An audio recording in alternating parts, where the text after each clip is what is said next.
right, thank you so much. So without too much further ado, we're going to give you this look at Elder Scrolls Online, and we're going to go ahead and jump in. All right. So this is the first thing you will see when you get into the game is character creation. And Nick is going to take you through this a little bit. One of the first choices you'll make in a game that's all about choices is which alliance do you want to join. Because it is time of war right now. And the time of war is all about you fighting a battle with your friends, against people you don't know, all over the game. And now we're going to let Nick kind of show you. And hopefully I'll do a little less talking as this goes through, and you get to see more.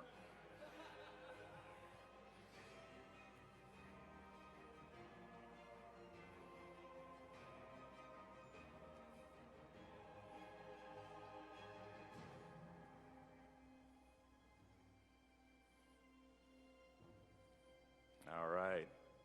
So Nick's going to take a character that's not brand new. We're going to take you into a different area. If you are familiar with the game Morrowind, then you might see some recognizable landscape and features in what we're about to show you. We're about to show you. And it's an area called Deshaun. So where there are a lot of people that played Morrowind, I take it? All right. So, kind of the story of the alliance that's taking place here that we'll see shortly is that these alliances we have the Nords, we have the Dark Elves of the Dunmer, and we have the Argonians. And there's a lot of people who want to know, well, why are these people allied? Why would they be allied? Well, naturally they wouldn't, because they used to be natural enemies. But after such a time of war like this, or where they had it, so many invasions come into it, they were just like, okay, we're done with this. We can't stand it. We're not going to put up with it. And so they decided to form an alliance. And so you're coming into that alliance right here.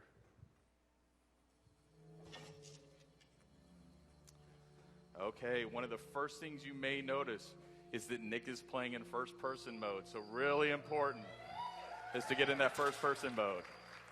Nick can also play in third person. I promise you that third person's good. If you want that situational awareness in PvP, it's great.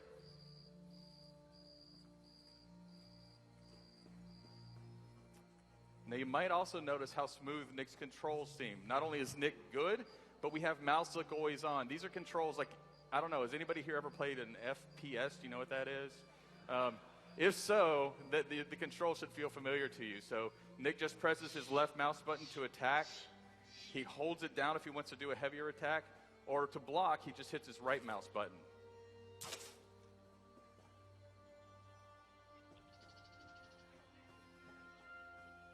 Now, Nick is also looking around the world. If you notice in the top center, Nick has a compass. And that compass gives him what we call points of interest, right? And what that is, if you see that, he's looking at a way shrine right now. He can turn around and he can look at different things. We want this to be a game of exploration, a game where you can play any way you want to play. If you see something over in the horizon that you want to go do, you should go do that.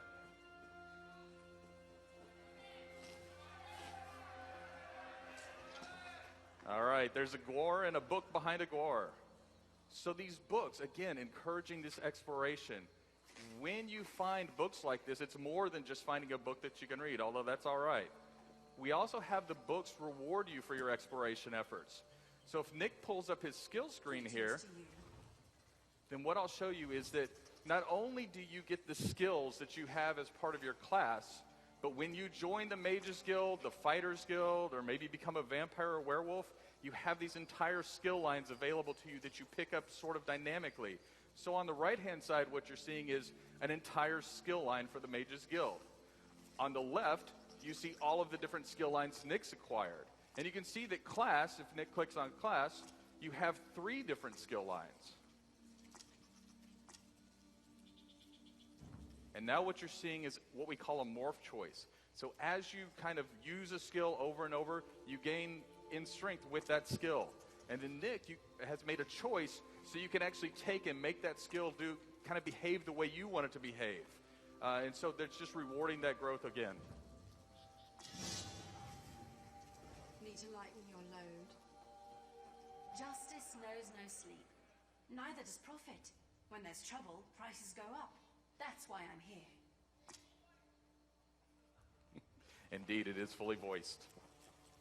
The TC pays me well to make sure there's no trouble. So do me a favor and don't start any.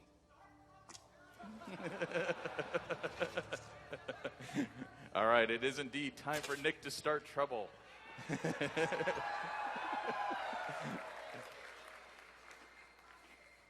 All right, Nick. So that was a little look at Deshaun. We're going to take you to another area in Morrowind, and this area is called Stone Falls. Now, what you'll notice is Nick is teleporting pretty easily here. So we think that world exploration is a huge part of the game, but not only is world exploration a part, but we want you to be able to get to where you've been quickly. So we've developed a waypoint system, or way shrines, that allow you to travel to each of the way shrines in the game that you've already discovered.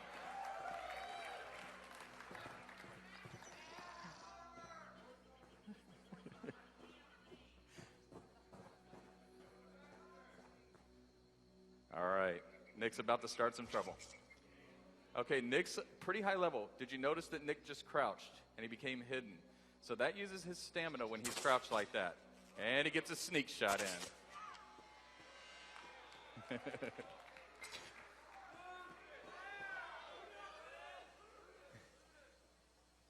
And maybe you noticed that Nick changed his weapons with just the press of a button there and went to dual wield. Any character can use any weapon in this game. Your class does not affect that. You can use any armor.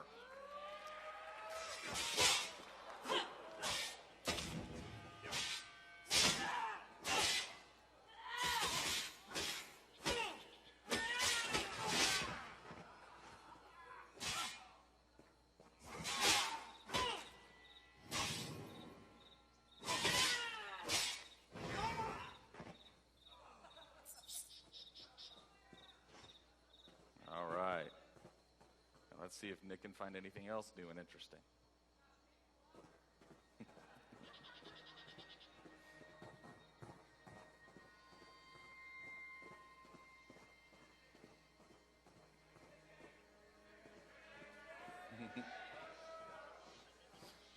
You might see a netch here or two. Anybody remember netches?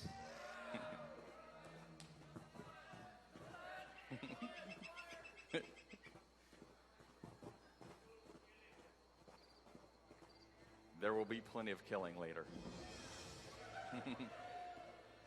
We talked about discovery being a part of the game. When you discover new things, you get experience for that. You raise in power for your character.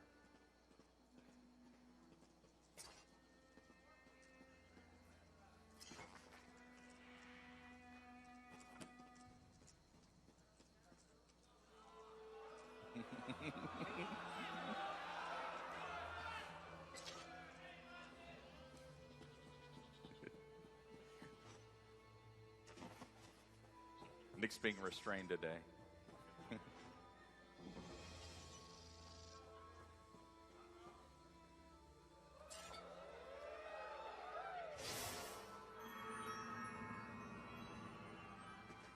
All right, and that's what we call a Mundus stone. So again, looking around the world, you'll find lots of different things.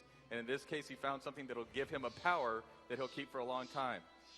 But you know, this game is called Elder Scrolls Online for a reason, and that's because you get to play with other people. So Nick's going to use something that we call looking for group. You might be familiar with something like this. And he's decided he wants to play with other people. And so he's going to try to find a group who's interested in doing the same thing he's going to want to do, which he wants to play a dungeon today called Fungal Grotto, which is an early level dungeon. So we'll see if he can find other people. Strangely enough, he did find other people. And here we are. Now, we talked about, as well, being able to travel to places you've already been. But what if you just want to get into the game really quickly and meet your group mates? Well, you can travel to one of your group mates or to a safe location near your group mates. And so here, Nick is traveled to a way shrine, which is the safest location near one of his group members. Because if you traveled right to them, they might be in a... To me, stranger. Indeed. A troubling situation that they couldn't get out of. So I want to put you in a safe spot.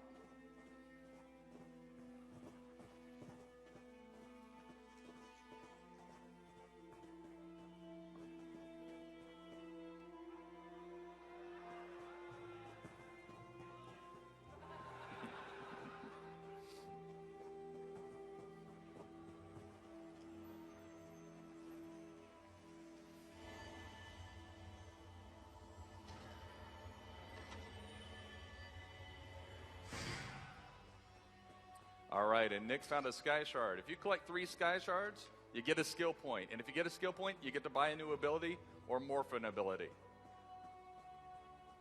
All right, dungeon time?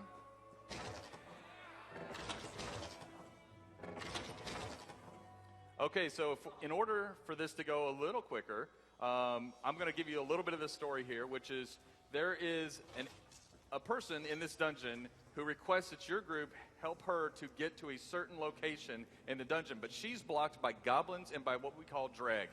And so she suggested that there might be a way to kill goblins and recruit them to help you get to that location.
Now we're going to pause for a little bit right after this. So what you may have noticed is that we want you to fight multiple creatures. We don't just want you fighting one creature in a dungeon. And that's why we've introduced what we call pack behavior, or monsters which will kind of wait in the wings to attack you versus all attacking at once. Now if you play all Leroy Jenkins style, and then you'll have a ton of monsters come in after you. But here you can see that if you control yourselves, you'll have a really good fight that you can manage, and it's a lot of fun to see these monsters come in after you. All right.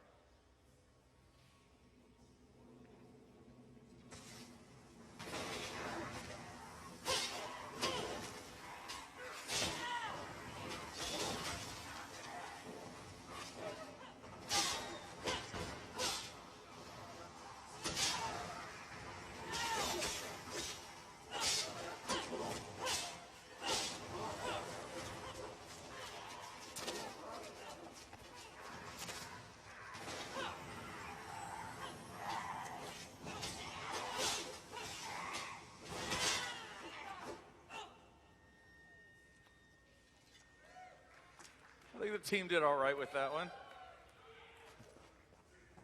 All right, and that loot is instanced to Nick, so you don't have to fight over loot when you get loot.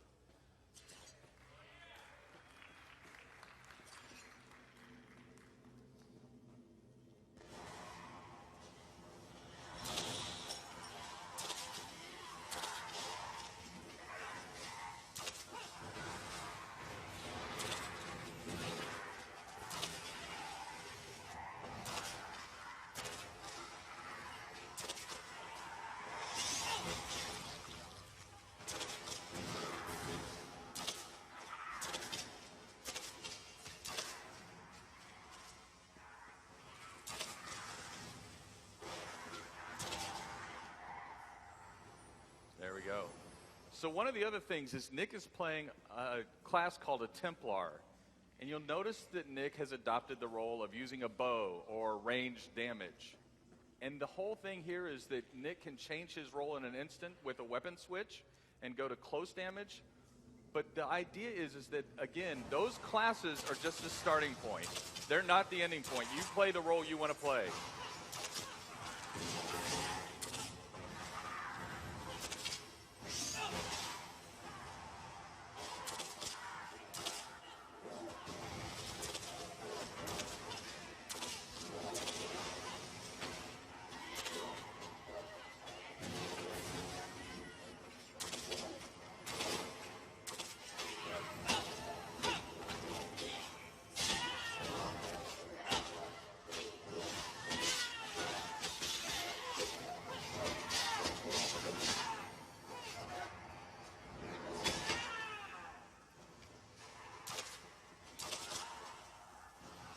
Now what you'll see is we have NPCs that are working together.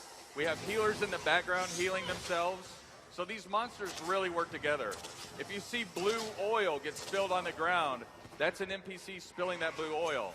Another NPC can come up and light that on fire. And there we have some of that blue oil. So again, these monsters really work together against your party.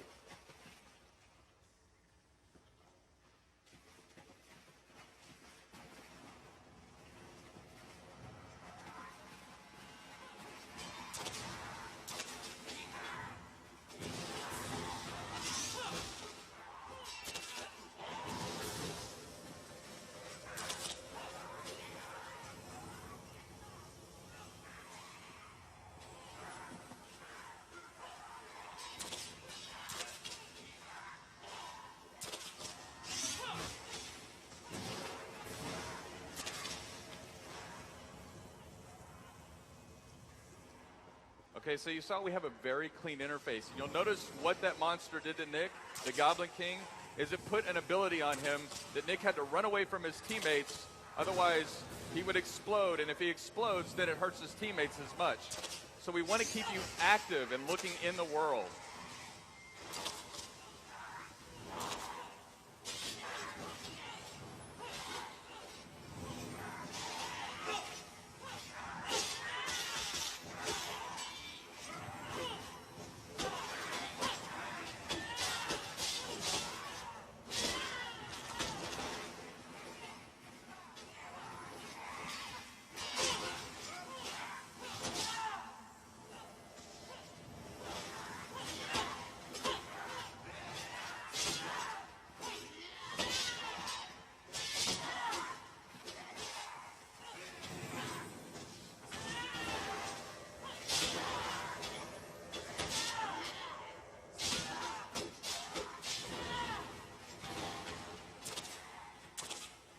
Got a healer down.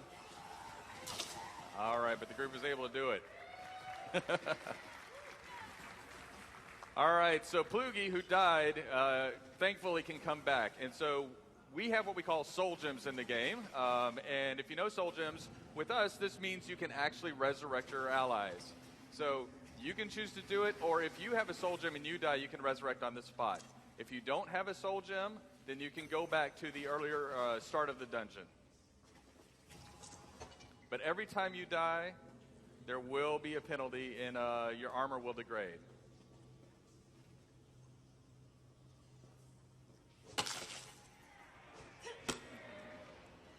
All right.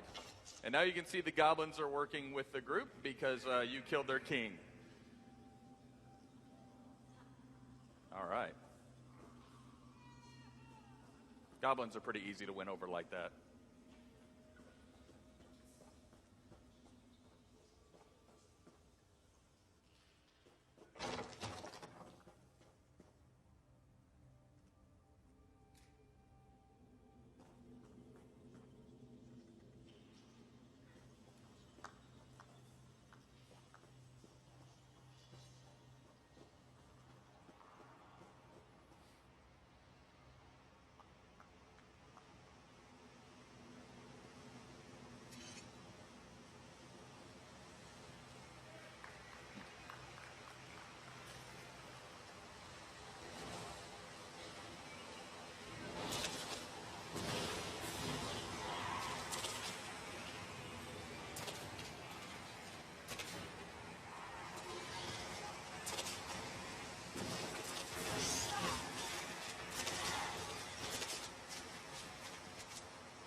And you can see the goblins are working with them now.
That's a lot of mud crabs.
All right.